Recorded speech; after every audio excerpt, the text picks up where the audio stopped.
राहुल और रानी उस महल को देखने गए, लेकिन साथ ही एक अजीब सी ठंडक भी महसूस हो रही थी। उस कमरे में एक बड़ा सा ताबूत था।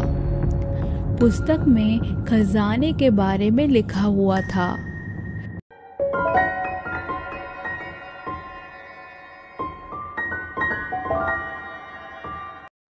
शहर के पहाड़ी इलाके में पुराना और काफ़ी विशाल महल था। इस महल के बारे में कई बातें प्रचलित थी। कहा जाता था कि इस महल में एक खजाना छुपा हुआ है और जो भी उस खजाने को ढूंढने की कोशिश करता है उसकी जान चली जाती है। एक दिन दो युवक राहुल और रानी उस महल को देखने गए। वो बहुत उत्सुक थे कि इस महल में आखिर क्या है।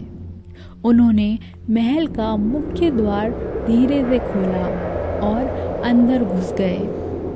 अंदर का नज़ारा अद्भुत था। विशाल हॉल, ऊंची छतें और चारों ओर सोने चांदी के बर्तन, लेकिन साथ ही एक अजीब सी ठंडक भी महसूस हो रही थी।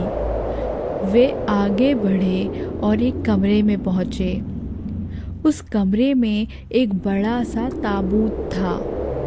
ताबूत के ऊपर एक चाबी रखी हुई थी। राहुल ने चाबी उठाई और ताबूत खोला। ताबूत के अंदर एक पुस्तक थी। पुस्तक में खजाने के बारे में लिखा हुआ था।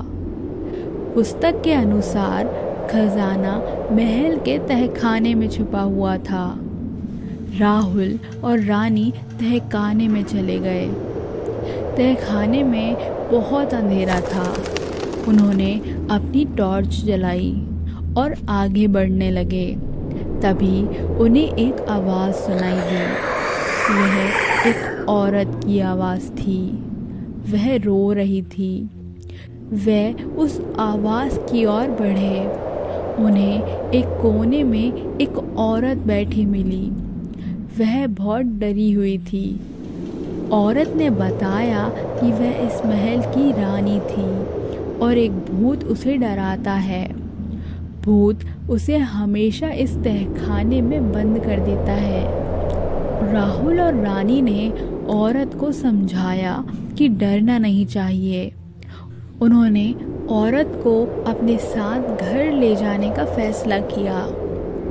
जब वे तहखाने से बाहर निकले तो उन्होंने देखा कि वह भूत एक बड़े से शीशे के सामने खड़ा है।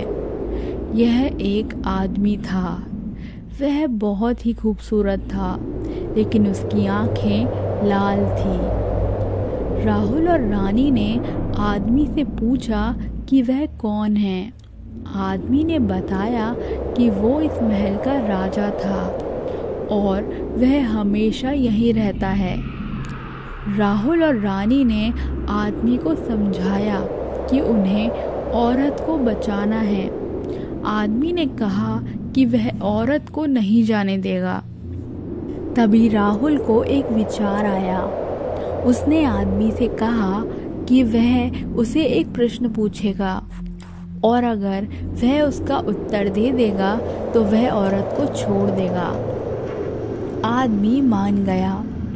राहुल ने आदमी से पूछा, तुम कौन हो? आदमी ने कहा, मैं इस महल का राजा हूँ। राहुल ने कहा, नहीं, तुम भूत हो। यह सुनकर आदमी बहुत गुस्सा हो गया। उसने राहुल और रानी पर हमला कर दिया, लेकिन राहुल और रानी ने हिम्मत से उसका सामना किया। आखिरकार उन्होंने आदमी को हरा दिया। आदमी गायब हो गया।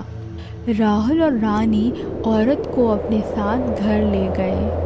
औरत बहुत खुश थी। Thank you for watching my video. अगर आपको मेरी कहानियाँ अच्छी लगती हैं तो प्लीज़ मेरी वीडियो को लाइक कीजिए, चैनल को सब्सक्राइब कीजिए। मिलते हैं अगली वीडियो में, तब तक के लिए बाय।